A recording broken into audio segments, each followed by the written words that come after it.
Hello everyone, my name is Salvador Robles and today I'm going to talk about the most important skills one needs to succeed in college. Yes, you need these essential skills to do well and excel in college. And when you put them in practice, they can help to achieve your goals. Let's start. First, you need to know what skills are. Skills are the abilities and capacities acquired through deliberate, systematic, and sustained effort to smoothly and adaptively carry out complex activities or job functions involving ideas. In other words, they are learned actions that help you accomplish a task. They are bits of knowledge that become habits.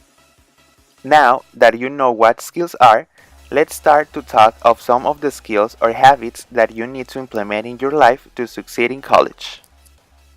Learn to manage your time. This skill is important because in college you will need to be able to do many things, so you cannot waste your time. You can build a daily, weekly, or monthly schedule that includes study and class time as well as time for work, recreation, eating, sleeping, exercising, cleaning, family activities, outside commitments, and breaks. How?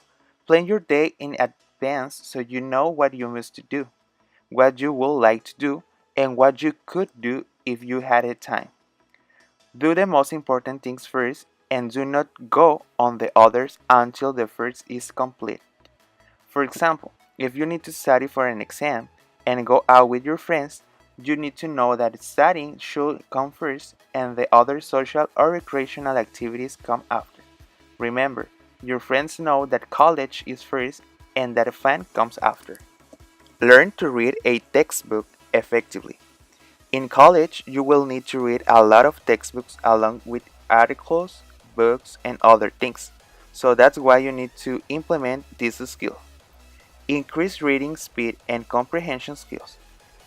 Use the textbook as a guide and as a tool. Don't be afraid to highlight important material or to write thoughts in the margins.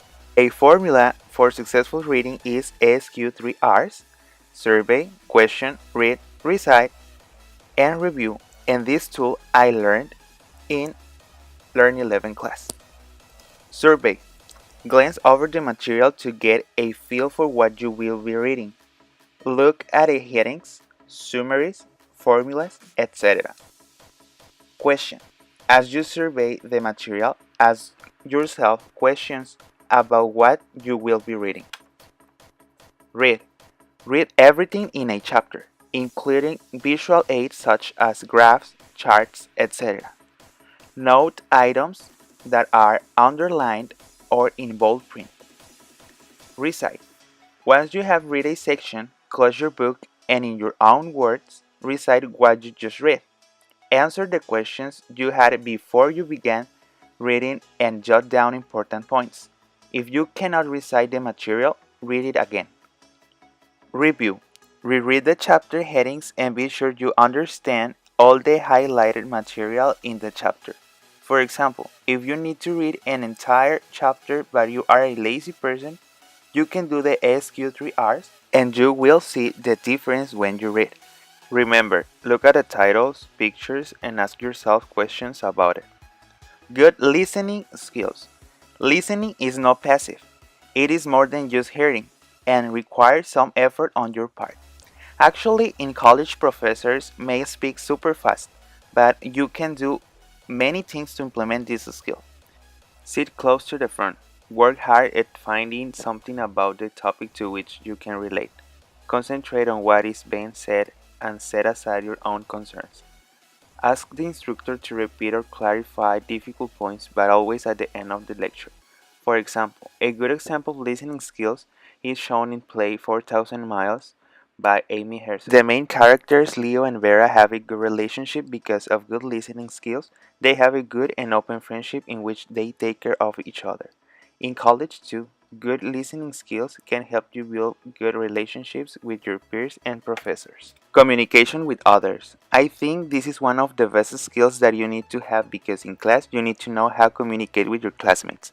For example, I'm a student who can't speak English very well, but I too needed to implement this skill in my English class no matter my accent. Talking to classmates is very important because they can be very helpful.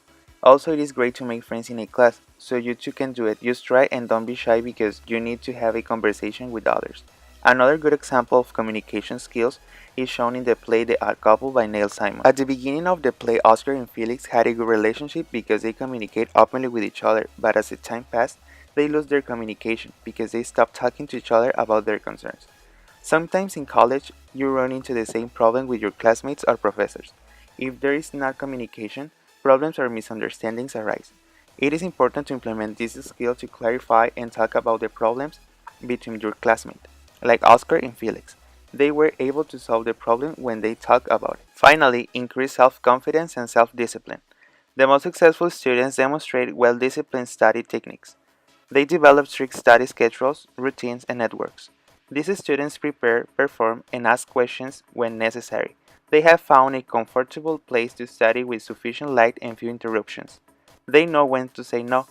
With each success, these students build self-confidence, and in turn confidence helps you accomplish more. In conclusion, you need to try to apply these skills, and even try others, to be successful. Skills do not come on their own. You need to purposefully implement them to make them a habit. For more information, visit www.usnews.com and www.lbcc.edu. Thank you for watching and listening. Remember, the successful college student makes studying a habit.